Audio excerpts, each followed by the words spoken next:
Combo box. Ang combo box ay isang user interface control na masasabi nating pinagsamang list box at text box.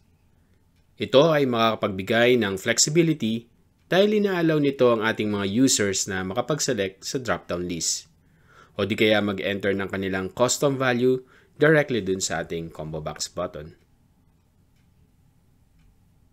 Unahin muna natin explore si combo box na form control. Punta tayo sa ating Developer Ribbon tab, tapos Insert, select natin ang ating second button at ilagay lang natin sa ating worksheet.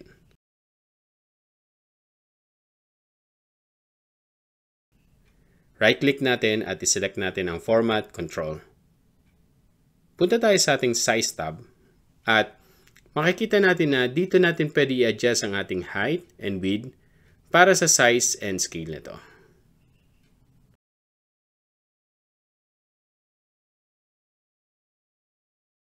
Ginagamit naman natin ang lock aspect ratio para i-maintain ang proportional dimension ng ating button habang binabago natin ang size nito.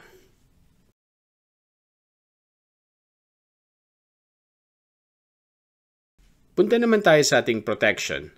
I-click lang natin ang lock dito para kapag nakaprotect ang ating worksheet ay hindi basta-basta magagalaw ito. Sa properties naman, piliin lang natin itong Move but don't size with cells para kahit galawin natin ang row height or column width, mamimaintain pa din natin ang size ng ating button. Maaari ka din gumamit ng alternative text para sa accessibility purposes.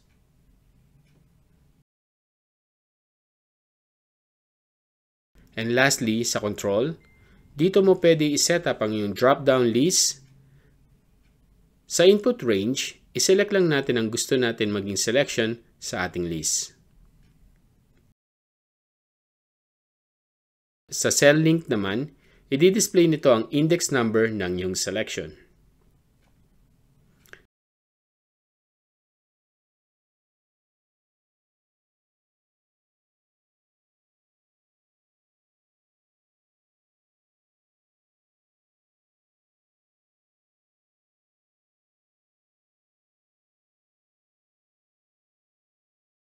Now, para makuha naman natin ang totoong value ng ating selection sa ating drop-down list, maaari tayo gumamit ng index na function para magawa ito.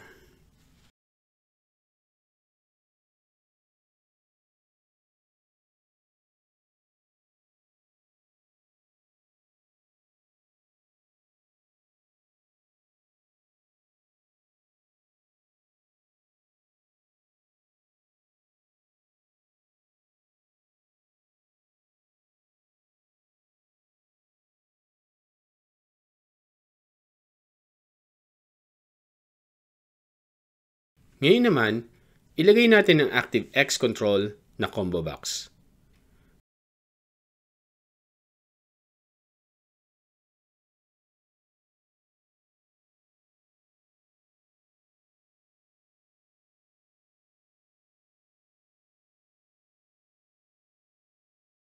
Kung mapapansin natin, meron lang tayong kaunting pagkakaiba sa itsura nito kumpara sa ating combo box na form control. Para malagyan natin ng value ang ating combo box, punta tayo sa ating properties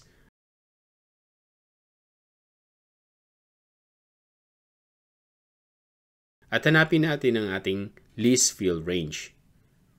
Maaari natin lagyan ito gamit ang range natin sa ating worksheet.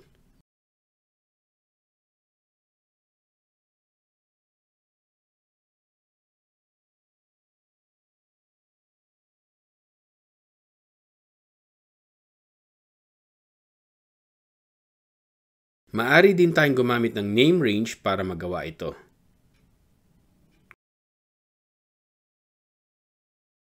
Gaya nito, napapangalanan nating fruits. Dito sa ating list field range, ilalagay lang natin directly ang ating name range.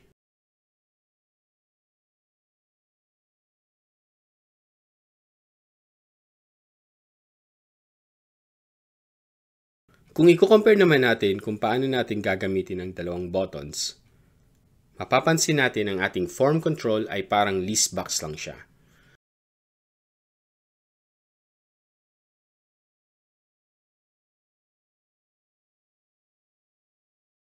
Habang itong ActiveX naman ay pwede tayo mag-enter ng ating data.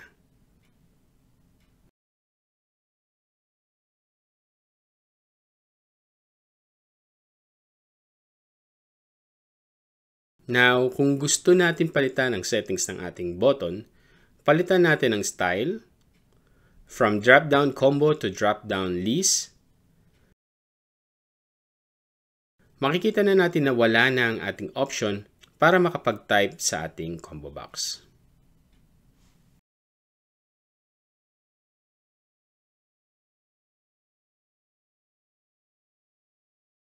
Explore naman natin ang match entry.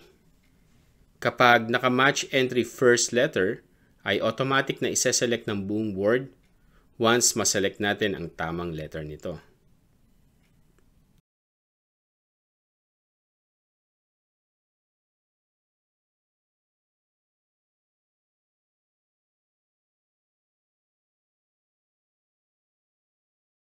Sa complete naman, need pa natin i-type lahat para matapos ang data entry natin.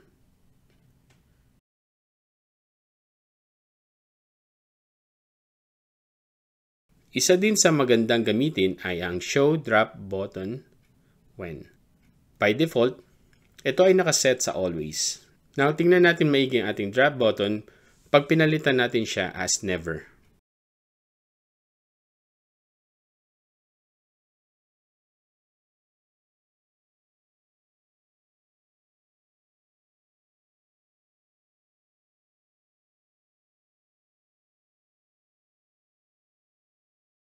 Try naman natin ang focus.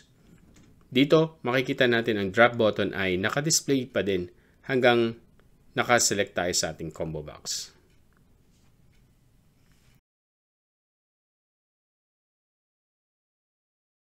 Now, mag-try naman tayo maglagay ng ating user form.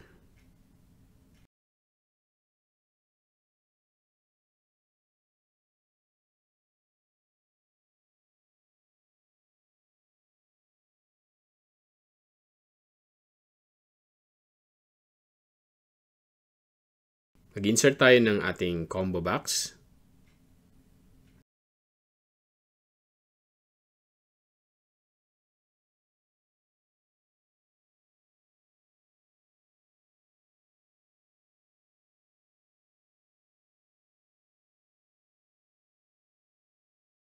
Lagyan natin ang ating row source na nasa sheet A2 to A5.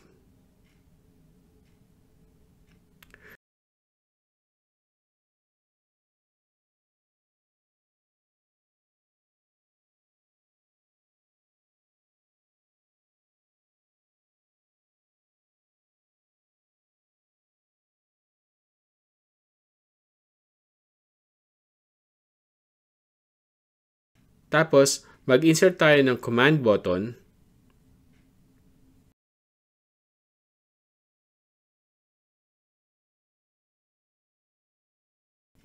Iset natin ang value ng ating list index into -1 para i-clear lang ang ating value ng ating combo box.